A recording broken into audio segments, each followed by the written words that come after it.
Glórias a Jesus. Quero convidar vocês, sem mais delongas, a abrir a sua Bíblia no segundo livro de Reis. Segundo livro de Reis, capítulo de número 6.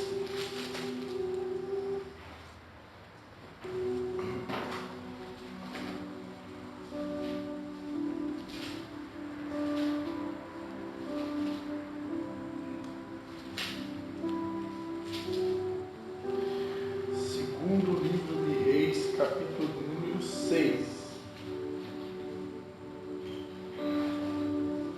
A gente vai ler do 1 até o 7. Amém? Está escrito assim: disseram os filhos dos profetas a Eliseu: o lugar em que nos encontramos contigo é estreito demais para nós. Vamos até o Jordão e tomemos de lá cada um de nós uma viga e construamos ali um lugar para habitarmos. Disse ele: ide. Então um deles disse: serve-te de ires com os teus servos. Respondeu Eliseu: eu irei. E foi com eles. Tendo eles chegado ao Jordão, cortaram madeira. Enquanto um deles estava derrubando um tronco, o ferro do machado caiu na água.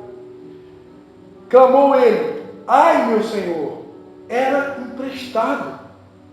Perguntou o homem de Deus: onde caiu? Mostrando-lhe ele o lugar, Eliseu cortou um pau, lançou ali e fez flutuar o ferro. E disse: levanta-o. Então o homem estendeu a mão e o tomou. Amém? Pai, em nome de Jesus, Senhor, quero te dar graças a Deus por essa direção que o Senhor deu para essa noite, Pai.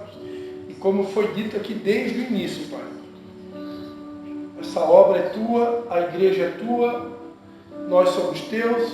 Então, Espírito de Deus, fique à vontade no nosso meio. Como diz a tua palavra, o filho só pode fazer o que vê o pai fazendo. Por isso, revela exatamente o que o Senhor quer fazer aqui nessa noite. E faz o que o Senhor quer fazer. Nós te damos liberdade em nome de Jesus. Amém? Aleluia.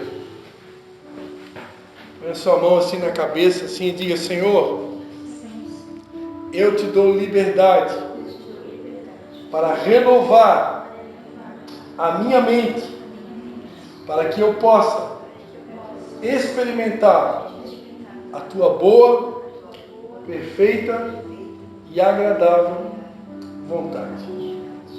Amém? Glórias a Deus. Essa palavra conhecida, né? Que eu confesso que é a primeira vez na vida que eu vou pregar ela, embora que seja uma palavra conhecida. Foi a palavra que o Shape, né, que é o líder mundial dos legendários, ele pregou no Congresso Internacional da Visão Celular em Manaus nesse ano, né, há alguns dias atrás. Ele foi convidado de honra para pregar no Congresso e ele pregou essa palavra. E eu vim para cá, quando eu saí lá do evento onde eu e minha mãe estávamos, eu vim para cá com uma palavra no meu coração. Quando eu botei o pé aqui, comecei a tocar o meu violão e o Espírito Santo ministrou essa palavra aqui, né? E a primeira coisa que eu quero compartilhar com vocês, a Bíblia diz que os filhos do profeta, é 2 Reis capítulo 6, tá, Gabi? Se quiser acompanhar, 2 Reis capítulo 6, versículo 1.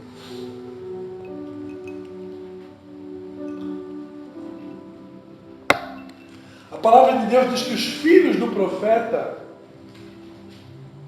profetas, disseram para Eliseu que o lugar onde eles se encontravam era estreito demais para eles.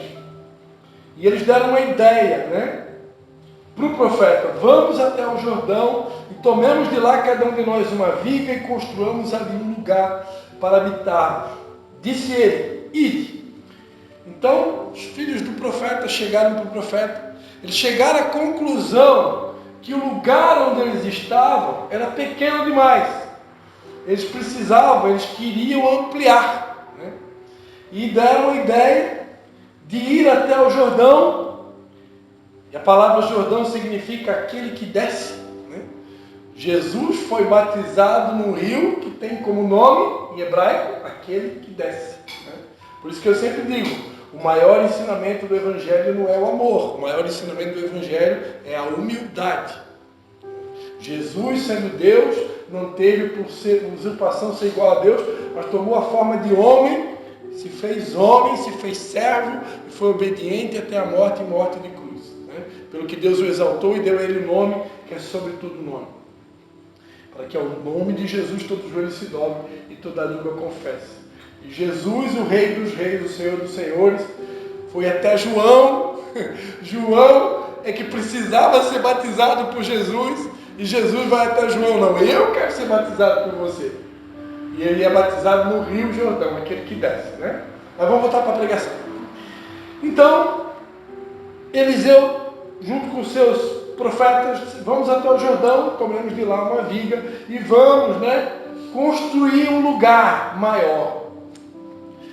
Desde quando me conheço por gente, é o sonho de todo pastor é ter um lugar maior. E quando a gente tem um lugar maior, nós vamos para outro maior. E quando a gente tiver um maior, a gente vai para outro maior, né? Interessante aqui que não era o profeta que deu a ideia. A ideia aqui era dos filhos do profeta, né? E nós aqui viemos de uma visão que isso foi implementado dentro de nós, né? Sonhar com multidão, sonhar com um ambiente grande, sonhar com a salvação de uma cidade. Eu preguei aqui no dia da marcha para Jesus. Deus me deu uma palavra aqui sobre traçar metas, estabelecer alvos, né? Para que a gente possa conquistar essa cidade para Jesus. Evidente que a gente não vai conquistar sozinho, a gente vai conquistar com as outras partes do corpo, né? Porque a igreja, eu falava hoje de manhã no Café de Pastores em Canelinha, que igreja existe uma única igreja, onde Jesus é o cabeça e nós somos o corpo.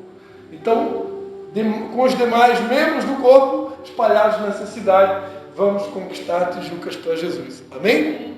Agora, então, muitos se preocupam com isso. Quando eu, pastor Christian, tive que tomar uma das decisões mais difíceis da minha vida. Fechar uma sala, a melhor sala para fazer igreja na cidade de Nova Trento, nós tínhamos. Toda autenticada pelo corpo de bombeiro, vigilância sanitária, com toda a documentação, com lá extintor de incêndio, tudo certinho, legalizado, estacionamento amplo. Fechamos até um contrato, né, com um camarada lá com um trailer de caldo de cana e pastel, que ajudava a gente a pagar o aluguel e servia lá um pastel quentinho, um caldo de cana na frente da igreja e ajudando a pagar o aluguel da igreja. Tudo maravilhosamente lindo, né? Até o dia que eu precisei tomar a decisão de fechar a sala. Foi uma das decisões mais difíceis, mas naquela ocasião foi necessário fazer isso.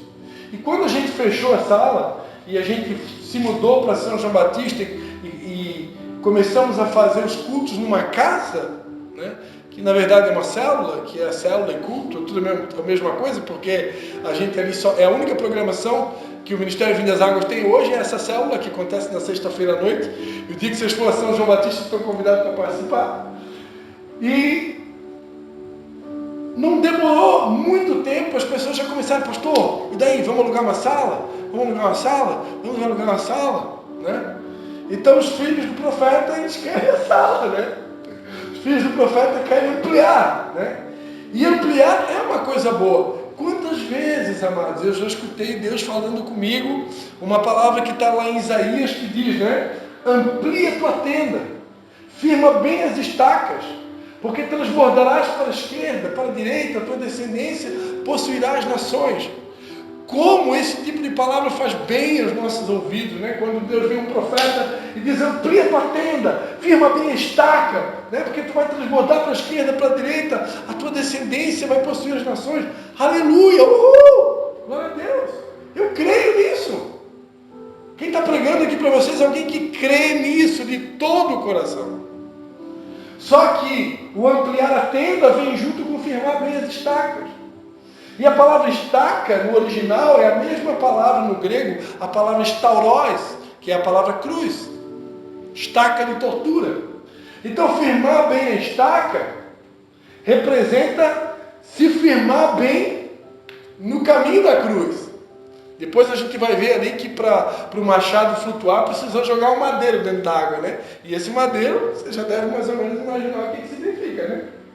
Então, a gente quer ampliar, mas não quer firmar na estaca, né? A gente quer ampliar, mas não quer deixar que Deus primeiramente renove a nossa mente.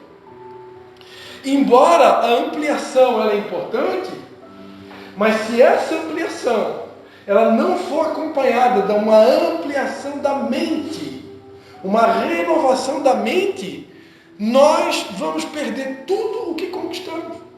Prova isso na Bíblia, pastor Cristian. Prova na Bíblia. Não se põe vinho novo em odres velhos, porque senão rompe os odres e se perde todo o vinho.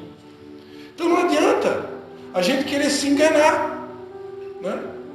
Aqui, o profeta até fez a vontade dos filhos, né? Vamos ampliar? Então vamos ampliar.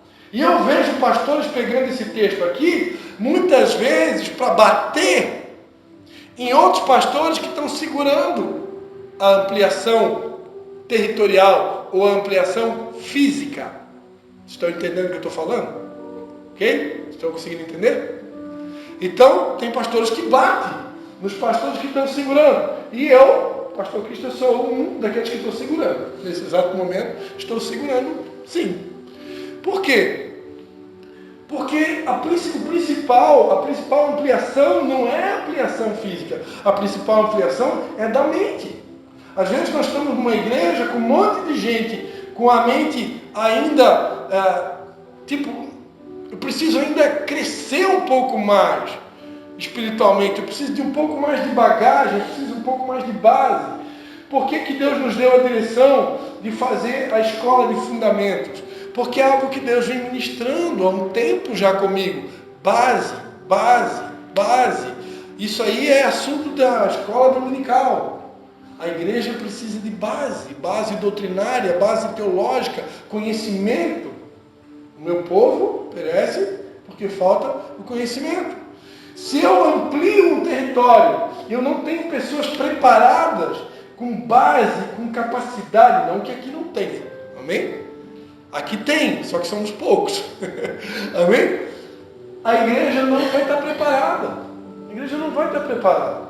Nós, eu e minha mãe, somos remanescentes que, quando chegamos no nosso primeiro encontro face a face com Deus, o nosso apóstolo na época, que era pastor Luiz Carlos, ele teve a bênção de Deus de pegar um monte de líder pronto entre aspas, né? Pessoas que já tinham muita base, que já tinham um tempo de caminhada, que só precisavam realmente de uma renovação, de uma conversão e um arrependimento verdadeiro, que o encontro face a face produziu.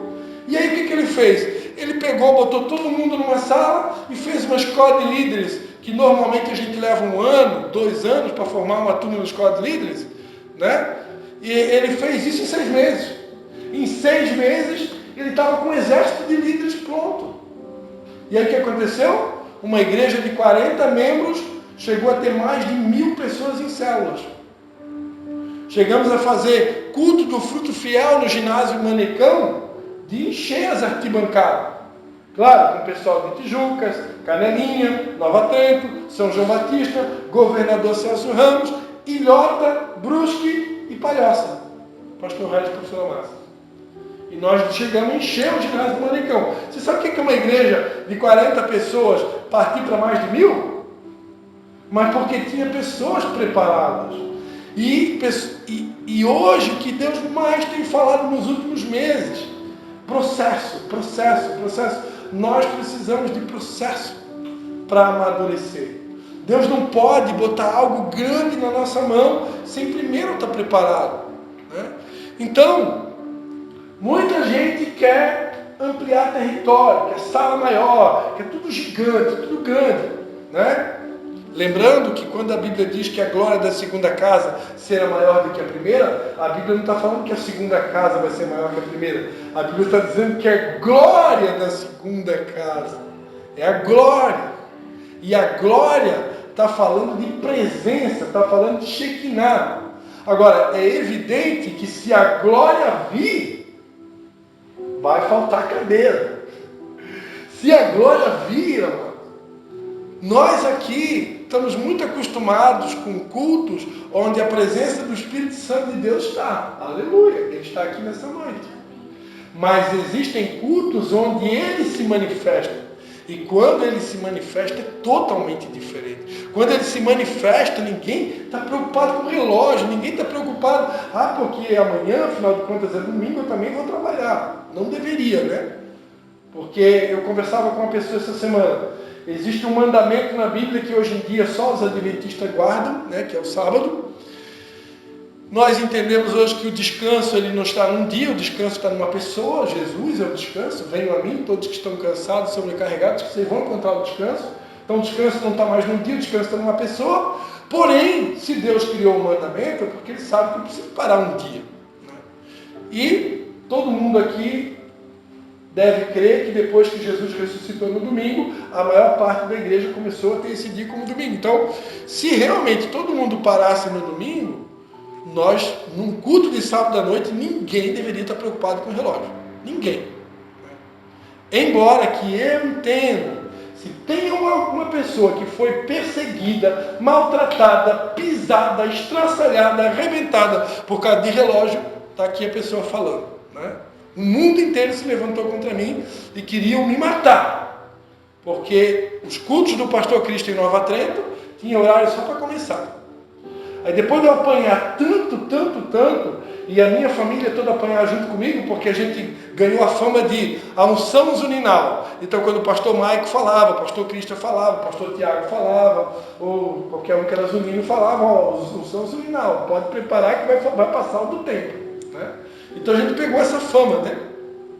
Embora que as vidas que mais ganharam almas para Jesus na Igreja Batista da Esperança foi a família zuninal. Foi pastor Maico, pastor Cristian.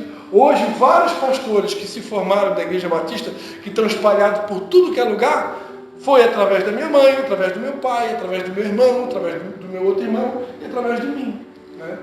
Tudo para a honra e para a glória de Jesus. Porque nós fomos só vaso de barro. Mas se não fosse a unção zuninal, né, que é só a unção do Espírito Santo, mas como fomos perseguidos por isso? Como fomos perseguidos? E até os dias de hoje. Só que eu aprendi. E o Espírito Santo me lembrou. Algo que eu aprendi lá no começo do meu ministério. Aprendi, mas não consegui viver. Porque talvez não era tempo. Aprendi que o Espírito Santo não precisa mais do que 1 minuto para fazer o que ele quer fazer. Se ele quiser fazer um culto de 1 minuto, e ele dá o recado em 1 minuto, ele é Deus. E eu já tive cultos, amados, que por direção do Espírito Santo, a gente fez culto tipo de 30 minutos, e o Espírito Santo deu. Acabou, pode despedir todo mundo. Porque quando ele realmente governa, é tudo do jeito dele. Se ele quiser um dia, pastor Cristo, deu, acabou. Então hoje, eu sei que a gente faz cultos, tem cultos que tem idosos, uma pessoa com 80 anos, 70 anos, pessoas às vezes trabalham uma semana toda, está cansado. Às vezes nós temos na igreja, tem caminhoneiro é uma profissão difícil, né? Eu tinha discípulo caminhoneiro que vivia cochilando no culto. Acorda aí, irmãozinho, né? Porque é uma profissão. O cara chega de viagem, chega quebrado, né? Porque no caminhão não dorme direito, né? E aí vai para o culto quebrado, é um trabalho para ficar acordado, né? Então, a igreja é um lugar onde tem pessoas que trabalham no primeiro turno, no segundo turno, cidade grande, né? Trabalham no terceiro turno. Então, um é caminhoneiro, o outro é com mais idade. Então, a gente, como líder, a gente tem que entender tudo isso. Então, por isso, eu entendo que às vezes não dá para fazer um culto de 3 horas de duração. Né? Para isso tem a vigília, para isso tem os congressos, para isso tem os seminários, e aí vai quem quer, e quem vai são os fominhas, né? Que nem hoje à tarde nós estávamos ali sendo ministrados, né? Vocês que estão aqui são os que têm fome, né? Que quem vai para um congresso é quem tem fome, que quer mais. Não se contenta com 45 minutos de culto, né? Ou com uma missa de 1 hora. O cara quer mais. Quem quer mais, vai atrás, né?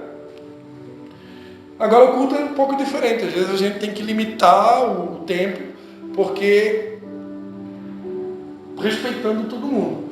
Mas nós precisamos tomar muito cuidado para, com esse negócio de limitar o tempo, daqui a pouco impedir o Espírito Santo de fazer o que ele quer fazer naquele dia. Porque tem dia que ele vai precisar de um tempo X para fazer o que ele quer fazer. E isso a gente tem que entender. Né? Tem que entender isso. Porque senão nós possamos daqui a pouco ser aqueles que estão recalcitrando contra os aguilhões. Né? Saulo era um cara que ele achava que ele fazia a obra de Deus. Ele achava que ele era o cara do avivamento. Né? Cara que fazia, hebreu de hebreus, da tribo de Benjamim. Vai ver o relatório de Paulo, vai ver o currículo de Paulo. Né? O currículo dele é impecável. Até o dia que ele caiu. Né? Veio uma luz do céu e derrubou ele no chão. E Deus falou com ele: dura coisa é recalcitrar contra os aguilhões. Saulo, Saulo, por que me persegues? Então, às vezes, nós podemos estar perseguindo o próprio Deus, achando. E vou abrir um parênteses para contar para vocês algo que eu fui corrigido por Deus. Quando teve um tempo que eu que eu me desliguei da visão celular do modelo dos 12, por um tempo, e quase que eu deixei ser influenciado por algumas pessoas que saíram muito feridas, e essas pessoas que saíram muito feridas, algumas delas não conseguiram se conter e saíram derramando sangue, né? Que nem a mulher do fluxo de sangue, né? Saíram derramando sangue. E quem tem ouvidos para ouvir, já entendeu. E embora eu também derramei sangue, da minha boca, nunca falei mal da visão celular do modelo dos 12, e nunca falei mal de apóstolo Carlos, nem apóstola Patrícia, ninguém. E se algum dia falar que falei, vai ter que vir falar olhando no meu olho, e provar. Agora, por causa de influência, quase que em algum momento eu cheguei a pensar em criticar a visão do modelo dos 12, né? E eu só pensei, eu nem falei, né? Eu só pensei, o Espírito Santo disse para mim: dura coisa é recalcitrar contra os aguilhões. Pessoas que estão à frente de uma visão podem errar, mas a visão é de Deus. Quem montou uma equipe de 12 discípulos e com esses 12 alcançou o mundo para Jesus, o nome dele é Jesus. Se Jesus fez e deu certo, ai de mim de tocar naquilo que Jesus fez. Então, ninguém vai tocar naquilo que Jesus fez. Aquilo que Jesus fez. Então, amados, a maior ampliação que nós precisamos é da mente. À medida que a nossa mente for sendo renovada, pode ter certeza, Deus é que dá o crescimento. E Ele vai dar o crescimento. E quando Ele der o crescimento, aí se tratando aqui de Tijucas, né? Quando essas cadeiras aqui estiverem todas ocupadas, vamos para uma sala maior? Vamos. Né? Aí vamos. Agora, nem ocupou as cadeiras ainda, já estou pensando numa sala maior? Isso é incoerência. Então, a maior ampliação é da mente. A maior ampliação é da mente. Eu quero chamar a atenção aqui para não me demorar muito em algo que Deus ministrou muito comigo usando o líder dos legendários, né? Quando eles foram cortar madeira para ampliar o território, eles deixaram cair o ferro do machado na água. E quando o ferro caiu, um deles clamou: ai, meu Senhor! Era emprestado. Deus ministrou muito forte comigo naquele dia e nessa noite aqui de novo. Quantas dracmas nós estamos perdendo? Quantas dracmas nós perdemos? Quantos valores a igreja se perdeu ao longo do tempo? E nós continuamos fazendo a obra. E continuamos pregando. E continuamos evangelizando. Fazendo como se nada aconteceu. Quando a ovelha perdida se perdeu, na parábola da ovelha perdida, o pastor daquelas ovelhas tinha 100. Mas por causa de uma, ele parou tudo que estava fazendo e foi em busca daquela uma. Quando a dona de casa estava varrendo, ela perdeu uma dracma.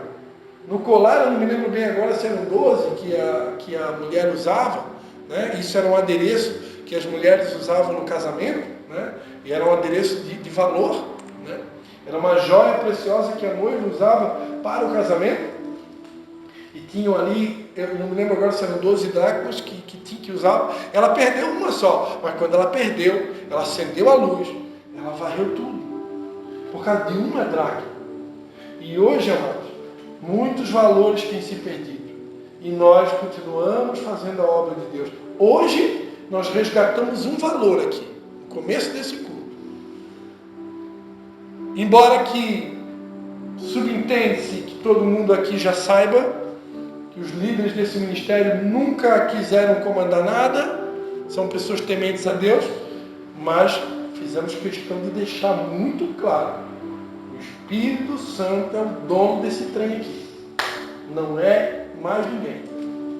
Amém? Isso é uma dracma. Aqui, quando o machado caiu, eles pararam tudo. Meu Deus! E o Sheik ministrou no encontro, no Congresso da Visão Celular. Nós precisamos aprender a gritar. Quando a gente perde alguma coisa, a gente precisa aprender a gritar. E nós não temos gritado mais. A gente pode até estar orando, mas orar é diferente de gritar. Quando eu ouvi essa palavra, amados, naquele dia, ou no dia seguinte, no dia que eu ouvi essa palavra, que eu acho que eu ouvi ela durante o dia, eu peguei a minha bicicleta, e eu gosto de ficar sozinho com Deus, eu pego a minha bicicleta e eu vou para o meio do mato. É eu e Deus, mais ninguém. E eu fui subir o Morro da Cruz, de Nova Trento. E quando eu cheguei lá em cima do Morro da Cruz, eu estava sozinho. Eu comecei a gritar. Eu dizia: Senhor, eu não aceito mais essa situação que a igreja está vivendo. É uma mornidão, é uma frieza. Não estou falando de Tijucas, tá? Estou falando generalizado. A igreja está muito parada. Jesus deu sangue por nós. Jesus deu a vida por nós. E o que nós estamos fazendo? Estamos dando a nossa vida por Ele também? Estamos dando o nosso tudo? Estamos dando o nosso melhor? Eu ia ler com vocês aqui João 12, 24. Se o grão de trigo cair na terra, se ele não morrer, ele fica só, mas se ele morrer, ele dá muito fruto. Nós temos que morrer completamente. Completamente para as nossas vontades, para os nossos desejos, para os nossos sonhos, para viver os sonhos de Deus. E quando nós fizemos o nosso encontro face a face, a maioria de nós estava tão apaixonado que talvez daria um tudo. E esse tudo nós precisamos voltar a entregar. Precisamos voltar a entregar.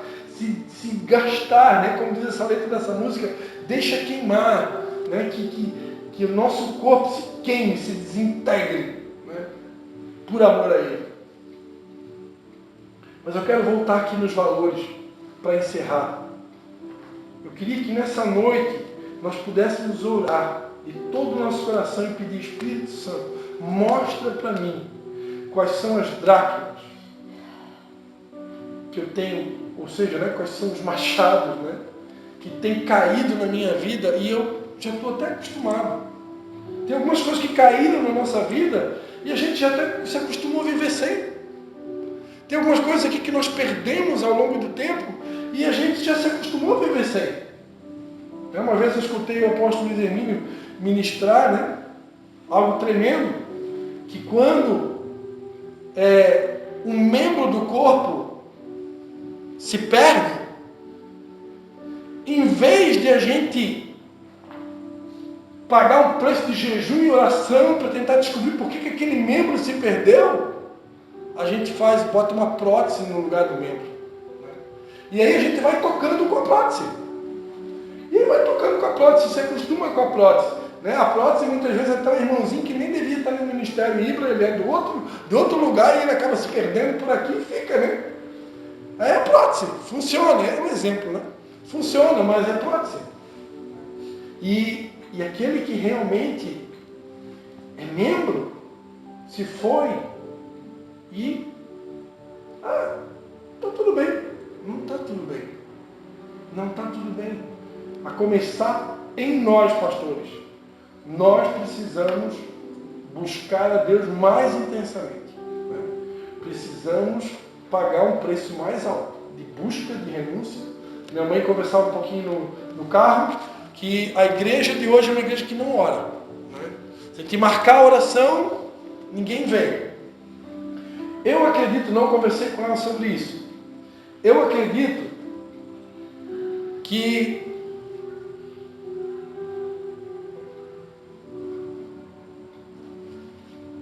talvez marcar dias de oração como nós fazíamos no passado, nós chegamos a fazer 40 dias de oração na igreja, né? Existem igrejas com torre de oração que tem horário de oração todos os dias. Talvez se a gente fizer isso no primeiro momento, talvez é muito pesado, né? Mas começar por uma vigília. Se a gente fizer uma vigília por mês em Tijucas ou uma em Canelinha, já para começar, está de bom tamanho. Canelinha já começou. É um pontapé inicial, mas é o mínimo. É o mínimo. Porque realmente eu tenho que concordar com a minha mãe. Tudo no mundo espiritual é através da oração. A minha casa, se ela é chamada casa de oração, sem oração a gente não vai a lugar nenhum. Eu acredito que a gente pode e deve todo mundo orar em casa. Né? Orar pela igreja, orar pelas almas, orar pelo Brasil, orar pelos governantes, orar. Orar pela nossa família. Mas nós precisamos da oração em equipe, e como igreja, orar junto. Orar junto. Se o meu povo, que se chama pelo meu nome, se humilhar e orar e buscar a minha face, se converter dos seus maus caminhos, eu os ouvirei dos céus, perdoarei os seus pecados e sararei a sua terra.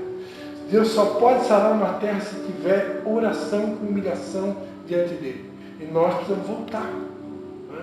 São valores que estão se perdendo. E se a gente não fizer nada, vai se perder mais valores, vai se perder. Daqui a pouco, a igreja vai se transformar, sei lá, num museu. Né? Um museu. Uma igreja que não paga mais preço, uma igreja que não ora, uma igreja que não jejua, uma igreja que não sacrifica nada. Que igreja é essa? Igreja de Jesus? Aqui, quando o machado se perdeu, eles gritaram. E eles não gritaram por uma alma, não gritaram por um colar de, né, como a dracma tem até valor, né? Aqui era um machado, né? Vai na agropecuária, hoje nem deve ser tão caro, né? Eles gritaram, ai meu Senhor! E eu pergunto, quando é que foi a última vez que você gritou por algo precioso que você perdeu? Gritar. Naquele dia eu gritei. Eu desci o Morro da Cruz de bicicleta gritando. Se alguém me visse ali, ia dizer, ó, tá um louco aí. Lá no meio do mato, sozinho mesmo, né? Mas eu gritei. Eu disse, Deus, faz alguma coisa. Faz alguma coisa. Eu não aceito essa situação. Eu sou de um tempo que eu sei o que é avivamento, eu sei o que é uma igreja apaixonada, eu sei o que é uma igreja incendiada. A Gabi também sabe, né, Gabi? Respeito a vocês, é que eu não tenho tanta intimidade com a Andréia, né? Então não tenho tanta intimidade, não conheço o histórico de vocês, então não posso falar, né? Mas a Gabi, ela viveu um tempo de avivamento, ela viveu com a gente lá no passado, né? E ela sabe. Quem esteve lá sabe que nós podemos fazer muito mais. Nós podemos ir muito além, né? E só precisa. Que bom que Deus deu essa inspiração ali da Gabi, né? Um pouquinho de farinha, um pouquinho de azeite. E aí eu encerro essa palavra por pegar o gancho da Gabi. A gente pode pensar, meu Deus, nós estamos aqui em 5 pessoas, né? 5 pães. Faltou os 2 peixinhos hoje. Estamos só nos 5 pães, né? Mas com 5 pães e 2 peixinhos, com um pouquinho de farinha, um pouquinho de azeite, era o suficiente. Porque na mão de Jesus, o pouquinho que a gente tem é o suficiente. Talvez alguns de nós aqui, porque o diabo já quase me convenceu a desistir já, né? Desistir, confesso para vocês que eu já sonhei em ter um ministério itinerante, né? E sair por aí o Brasil afora pregando, né? É muito mais fácil, né? Você não tem compromisso de estar junto numa igreja onde você tem muito mais responsabilidade. O pastor itinerante, ele vai lá, entrega o recado, ninguém sabe da vida dele, ninguém sabe se ele tem caráter, ninguém sabe como é que é o relacionamento dele com a mulher, com os filhos, se ele realmente é um bom pai, se ele é um bom marido, se ele é educado com a esposa, se ele realmente ama aquela esposa como Cristo amou a igreja, se ele realmente é uma pessoa honesta, séria, ninguém sabe. O cara, de repente, é o cara da unção, ele vai lá e fogo, e glória e tal, receba, e um cai, e coisa, e seja curado. E a pessoa porque Deus não remove os dons são irrevogáveis. E aí, meu Deus, aquilo é que era pastor. Meu pastor não tem tanta vida, assim, sabe? Meu pastor, ele é mais fraquinho, né? Não tem aquela unção toda, aquele poder todo. Mas, amados, então, mas é fácil demais, é só sair por aí entregando o recado. Agora, estar à frente de uma igreja, descascar pepino, descascar abacaxi, né? Resolver problema de ovelha, visitar, pagar preço junto, chorar junto. É muito mais difícil você estar à frente do ministério. Aqui ainda é pequeno, imagina quando começa a crescer. Tem ministério infantil, ministério de dança, ministério de teatro, ministério de louvor, células, você tem que estar cuidando de tudo, organizando tudo. Então, é trabalho. Né? Então, a gente às vezes pensa assim, não, é mais fácil desistir, é mais fácil pegar um caminho mais light, né? Um caminho mais light. Porque, afinal de contas, né, como é que a gente vai conseguir dar a volta por cima com 5 pães e um pouquinho de azeite, um pouquinho de farinha? É tão pouquinho, né? Mas Deus é tão bom que Ele trouxe essa palavra para lembrar a gente que não precisa de muito. Um pouquinho na mão dele é o suficiente para ele fazer o milagre. Amém? Vamos ficar de pé? Aleluia. Aleluia. Aleluia. Pai, em nome de Jesus, Pai. O Senhor nos lembrou nessa noite, Pai, que nós precisamos voltar. Já foi pregado aqui, Pai. Me lembro que a Gabi ministrou uma noite aqui sobre Neemias, Pai. O Teu Espírito Santo está me lembrando que ela pregou aqui sobre Neemias. E Neemias, quando ficou sabendo que a sua cidade tinha sido queimada, destruída, a Jerusalém, Neemias chorou. Durante muitos dias, Neemias chorou e jejuou, até o dia que ele se apresentou diante do rei, pedindo autorização para ir a Jerusalém e reconstruir os muros da sua cidade. Mas nessa noite, o Senhor me trouxe aqui para dizer que nós precisamos ir além do choro. Nós temos que entrar numa dimensão de grito, porque só choro não é suficiente. Nós precisamos gritar por aquilo que se perdeu. Porque se realmente aquilo que se perdeu é importante, se aquilo que se perdeu tem valor, chorar é pouco, nós precisamos gritar. Se alguém é capaz de gritar por um machado, quanto mais gritar pelo reino, quanto mais gritar pelo Senhor, quanto mais gritar pela espada de Gideão, quanto mais gritar pela espada do Senhor, quanto mais gritar pelas ovelhas que se perderam, quanto mais gritar por esse país que está perdido, longe de Deus. O Senhor nos convida a voltar a gritar. Nós precisamos voltar a gritar. Se humilhar debaixo da potente mão dele, porque está escrito: aquilo que é impossível para o homem é possível para Deus. Não há nada que ele não possa fazer, não há nada que ele não possa transformar, não há nenhum milagre que ele não possa fazer. Mas nós precisamos voltar a gritar se for necessário. Nós estamos muito acomodados. aceitando a derrota para o inimigo, aceitando as perdas, aceitando a escassez, aceitando a humilhação, aceitando a vergonha, aceitando o opróbrio, quando na verdade nós somos filhos de Deus. Deus não tem vergonha para filho, Deus não tem opróbrio para filho. O que Deus tem para os filhos é a honra, é vitória, é abundância, é prosperidade em todos os níveis. É uma igreja próspera, uma igreja triunfante, uma igreja abundante, uma igreja que está sentada nas regiões celestiais com Cristo Jesus, acima de todo principado, toda potestade, todo poder que se nomeia.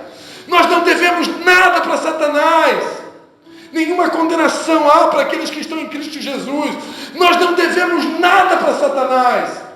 Nós já fomos comprados com bom preço. O Senhor nos fez filhos, amados, herdeiros e co-herdeiros de todas as promessas que Jesus conquistou ali na cruz e estocou para nós. É tempo de levantar a cabeça e ter uma postura de filhos. Mas filhos precisam se humilhar diante do Pai para recuperar o que se perdeu. Nós precisamos nos humilhar diante dele e pedir: Senhor, o que eu preciso mudar? Qual é a área da minha mente que precisa renovar? Quais são as dracmas? Qual é o machado que eu perdi? Onde eu preciso voltar? A palavra de Deus diz em Apocalipse: lembra-te onde caíste e volta. Pratica as primeiras obras. Lembra-te onde caíste e volta. E pratique as primeiras obras. Nós precisamos voltar ao primeiro amor. E se você reconhece como eu, venha até o altar do Senhor e vamos nos humilhar diante dele. E pedir: leva-nos de volta, Senhor. Leva-nos de volta ao primeiro amor. Ajuda-nos, Espírito Santo, a identificar quais são os valores que foram perdidos. Quais são as áreas da minha vida que eu preciso voltar a praticar. Talvez eu preciso meditar um pouco mais na palavra, fazer os meus devocionais.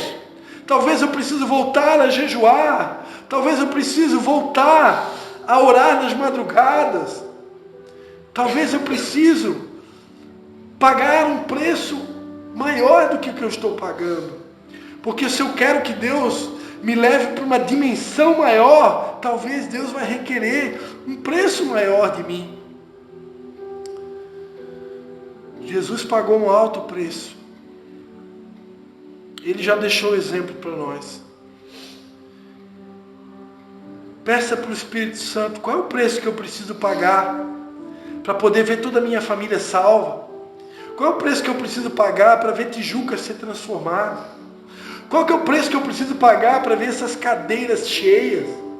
Qual que é o preço que eu preciso pagar para agradar mais o teu coração? Senhor, mostra-me o que se perdeu. O que se perdeu que eu nem estou vendo? Mostra-me, porque às vezes nós não estamos vendo. Porque se nós não estamos chorando, se nós não estamos gritando, é porque talvez nós não estamos vendo o que se perdeu. Talvez nós não estamos percebendo o que se perdeu. Então peça para o Espírito Santo: mostra o que se perdeu, Senhor. Mostra o que caiu na minha vida, que eu preciso gritar. Porque quando o Senhor mostrar, eu vou gritar. Quando o Senhor mostrar, eu vou orar. Quando o Senhor mostrar, eu vou fazer o que precisa ser feito. Mas eu não aceito mais essa situação. Aleluia. Oh, Espírito Santo, em nome de Jesus, Tu que nos convence do pecado, da justiça e do juízo, eu te peço que nesse tempo, Senhor, Tu esteja revelando à Tua igreja, Senhor, quais são as áreas que caíram na nossa vida, quais são as áreas que nós precisamos, quais são as dracmas que precisam ser restauradas, quais são os valores que precisam ser recuperados, o que é que eu deixei de fazer que eu preciso voltar a fazer. Ó Senhor, que nesse tempo o Teu Espírito Santo restaure os sonhos da Tua igreja, Senhor. Restaure a capacidade de sonhar. Sonhar que hoje nós podemos ser um exército pequeno, mas assim como Deus disse para Abraão, a tua descendência será como as estrelas do céu e como as areias do mar. Eu declaro sobre a vida de cada um aqui. Se você crê, a tua descendência será como as estrelas do céu e como as areias do mar. Deus não precisa de muito. Ele provou isso para Gideão, quando um exército de 28 mil se transformou num exército de 300. E com aquele exército de 300, Deus deu a vitória, porque Deus não precisa de muitos. Deus só precisa de uma vida. Um único homem chamado Moisés foi capaz de conduzir uma multidão no deserto. Um único homem na cruz salvou toda a humanidade derramando todo o seu sangue. Deus só precisa de um homem. Procurei um homem que se coloque na brecha, para que eu não venha ferir a terra com maldição. Deus só precisa de um. E se esse um que Deus está procurando é você, diga para Ele: eis-me aqui, Senhor. Eis-me aqui. Conta comigo, Senhor. Faça o que precisar fazer. Eis-me aqui. Em nome de Jesus. Amém. Aleluia. Glórias a Deus. Dá um aplauso ao Senhor Jesus. Amém.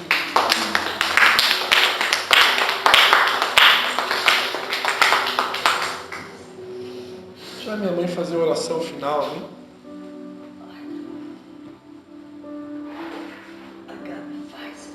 Ah, tá sem voz? Então a Gabi faz. Obrigada, Senhor, pela tua palavra, pela tua presença, pelo teu amor, Senhor. Obrigada, Pai, porque mesmo sem merecer, Pai, o Senhor não desiste de nós. Sim, Senhor. Nos ajude, Senhor, a colocar em prática, Pai, aquelas mudanças que o Senhor colocou no nosso coração essa noite, Pai, em nome de Jesus. Nos leva, Senhor, para as nossas casas em segurança, Pai poderoso, que a tua palavra esteja guardada em nosso coração, que a gente faça deste fim de semana diferente, uma semana diferente, colocando em prática, Pai, aquilo que está na tua palavra, aquilo que o Senhor ministrou em nossos corações, em nome de Jesus. Amém. Amém. Deus abençoe. Uma semana maravilhosa. Que o calor do Espírito Santo seja maior do que a minha mão fria.